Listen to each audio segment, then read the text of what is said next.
Hello प्यारे बच्चों, good morning. कैसे हैं आप सब? टॉप ऑफ द वर्ल्ड यानी बहुत को सभी बच्चे खुश हैं, स्वस्थ हैं। तो बेटा ये देखो, ये आज की हमारी वर्कशीट नंबर 166 यानी 166। तो सभी बच्चे वर्कशीट शुरू करने से पहले चैनल को सब्सक्राइब कर लीजिए, बेल आइकन को दबा लीजिए ताकि आगे आने वाली वीडियो का नोटिफिकेशन आपको तुरंत मिल जाए। तो ये आज की हमारी वर्कशीट है।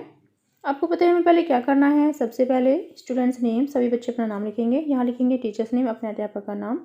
ये हमारी क्लास 3 के बच्चों के लिए वर्कशीट है। यहाँ लिखेंगे अपना सेक्शन ए, बी या सी, जो भी आपका सेक्शन हो। ये हमारी worksheet number 166।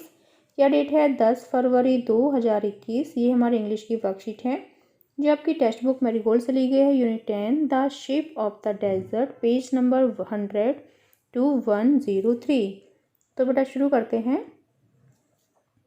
Do you know, क्या आप जानते हैं, the national deworming day is conducted all over India on February 10 every year with a mop up day on February 15। क्या आप जानते हैं कि प्रत्येक वर्ष 10 फरवरी को पूरे भारत में राष्ट्रीय कृमि निवारण दिवस के रूप में मनाया जाता है, जिसमें फरवरी के दिन मॉप अप यानी 15 तारीख को मॉप अप दिवस होता है। The objective of this day is to eradicate intestinal worms among all preschools and schools age children through the platform of schools and anganwadi centres. तो इसका इस दिन का उद्देश्य स्कूलों और आंगनवाड़ी केंद्र के प्लेटफॉर्म के माध्यम से सभी पूर्व स्कूली और स्कूली उम्र के बच्चों के बीच जो आंतों की परजीवी है कीड़ों को खत्म करना है। The basic aim is to improve the overall health of the children and increase nutritional status, access to education and quality of life. तो मूल उद्देश्य बच्चों के समग्र स्वास्थ्य में सुधार और पोषण की स्थिति, शिक्षा तथा पहुंच और जीवन की गुणवत्ता में वृद्धि करना है। तो बेटा आप जानते हैं कि हर साल यानी प्रत्येक वर्ष 10 फरवरी को क्या मनाया जाता है? नेशनल डिवॉर्मिंग डे, राष्ट्रीय कृमि निवारण दिवस। तो बेटा शुरू करते हैं। Good morning dear students, good morning प्यारे बच्चों। You read the conversation between the lion and the camel in the previous worksheet. तो आपने इससे पिछली वर्कशीट में लॉयन यानी शेर और कैमल के बीच जो बातचीत हुई उसको पढ़ा। They are fascinated by each other, वे दोनों एक दूसरे से मोहित थे। लेट अस सी, चलिए देखते हैं what interacts them. Lion was really fascinated by the camel and his hump, शेर वास्तव में ऊँट और उसके कुबड़ से मोहित था। सो इसलिए he asked him about it, इसलिए उसने उसके बारे में पूछा। कैमल टोल्ड हिम, तो जो ऊँट है उसने उससे कहा, I store water and food in the hump, मैं कुबड़ में पानी और भोजन को स्टोर करके रखता हूँ, संग्रहित करके रखता हूँ। देयर आर नो लेक्स या रिवर्स इन द डेजर्ट, रेगिस्तान में कोई झील या नदियाँ नहीं हैं। But that never bothers me, लेकिन वह मुझे परेशान नहीं करता, कभी नहीं करता। I can consume about 200 bottles of water in one go, तो मैं एक बार में 200 बोतल पानी का उपभोग कर सकता हूँ। Camel further added on by saying, ऊँट ने आगे कहा, I can stay without food and water for 2 weeks at the stretch, मैं एक सप्ताह में 2 सप्ताह मैं एक से यानी फॉर 2 वीक्स मैं 2 सप्ताह के लिए 2 वीक्स के लिए भोजन और पानी के बिना रह सकता हूँ। Lion was amazed to know that, तो जो शेर था वह ये जानकर चकित रह गया।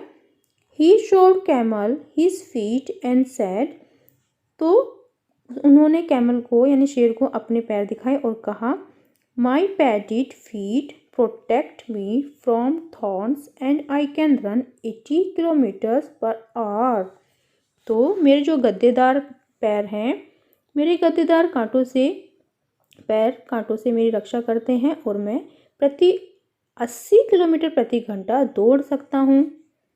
तो कैमल रिप्लाइड, ऊँट ने जवाब दिया, my padded feet help me to run even on hot sand at 25 kilometres an hour, तो जो ऊँट था उसने जवाब दिया कि जो मेरे गद्देदार पैर हैं मुझे 25 किलोमीटर और गर्म रेत पर चलने में मदद करते हैं। दे बोथ अंडरस्टैंड, वे दोनों समझ गए, दैट कि their bodies help them to survive in their habitats. तो वे दोनों समझ गए कि जो उनके शरीर हैं उन्हें अपने आवास में जीवित रहने में मदद करते हैं। फिर नेक्स्ट देखो, hope you have enjoyed the story given above. तो आप आशा करते हैं कि आपने जो ऊपर स्टोरी दी गई है, कहानी दी गई है, उसको एंजॉय किया। नाउ अब let's try to find out answer to the following question. तो चलिए अब इन क्वेश्चंस के आंसर ढूंढने में कोशिश करते हैं। Tick the correct answer. तो आपको जो करेक्ट आंसर है उस पर टिक करना है। First question, camel stores his food in his. तो जो कैमल है, ऊँट है, वो अपना फूड कहाँ स्टोर करके रखता है? लेग्स, नेक, हम या स्टमक। तो हम यानी कुबड़ में। तो हमारा राइट ऑप्शन हो जाएगा सी। फिर देखो बी क्या है, for how many weeks can a camel store food in his hump. तो कितने वीक्स तक जो कैमल है अपने हम्प में, कुबड़ में फूड को, खाने को स्टोर करके रख सकता है? कितने? तो बेटा यहाँ से लिखेंगे, देखो हमने अभी पढ़ा था ये 2 वीक्स, फॉर 2 वीक्स। ठीक है, फॉर 2 वीक्स। तो यहाँ पर लिख लेंगे for 2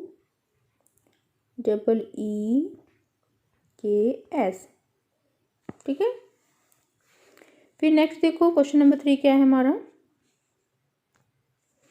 all animals are different. यानी जो सभी जानवर हैं सभी एक दूसरे से अलग हैं, भिन्न होते हैं। A camel is noun for its hump. जो कैमल है, ऊँट है, वो अपने कोबर से जाना जाता है। A lion is identified by its mane. और जो शेर है वो अपने मेन से, यानी जो उसके गर्दन पर जो लंबे लंबे बाल होते हैं उससे पहचान होती है। Can you identify the following animals based on their special features. तो क्या आप जो नीचे एनिमल्स दिए गए हैं इनको आइडेंटिफाई कर सकते हैं इनके स्पेशल फीचर्स के बारे में? I am sure you can. मुझे यकीन है कि आप कर सकते हैं।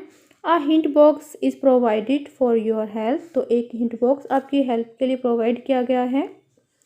फर्स्ट देखो, an elephant is identified by it's. तो जो एक एलिफेंट यानी हाथी होता है वो किसके लिए पहचान होती है उसकी? कैसे पहचानते हैं हम? ट्रंक यानी सूंड के द्वारा। तो यहाँ पर हम लिखेंगे TRUNK, ट्रंक। फिर देखो, a bird is identified by its. जो पक्षी होता है वो किस लिए पहचानते हैं उसको हम? कैसे? बीक यानी चोंच के द्वारा। तो यहाँ पर हम लिख लेंगे BEAK, बीक। फिर a fish is identified by it's.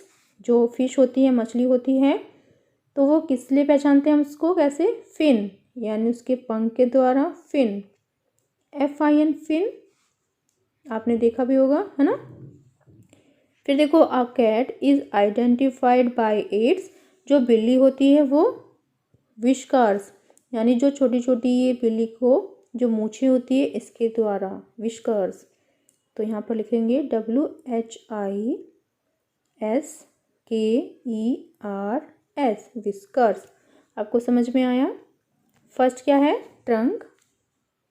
First हो गया trunk, second beak, third fin और फोर विस्कर्स। ठीक है। फिर नेक्स्ट है, let's have some more fun by doing exercise given on page number 153, 154 and 157 of English workbook. तो आपके पास जो इंग्लिश की वर्कबुक है आपको वह भी करनी है। पेज नंबर 153, 154 और 157। अभिभावकों के लिए सुझाव, बच्चों को बताइए कि स्वच्छ पानी की आवश्यकता अनुसार ही प्रयोग करें क्योंकि जल है तो कल है। Covid appropriate behaviour message, keep maintaining physical distance of 6 feet या 2 यार्ड्स। कोरोना जैसी महामारी से बचने के लिए आपको 6 फीट या 2 गज की दूरी को मेंटेन करके रखना है। तो बेटा ये थी आज की हमारी वर्कशीट।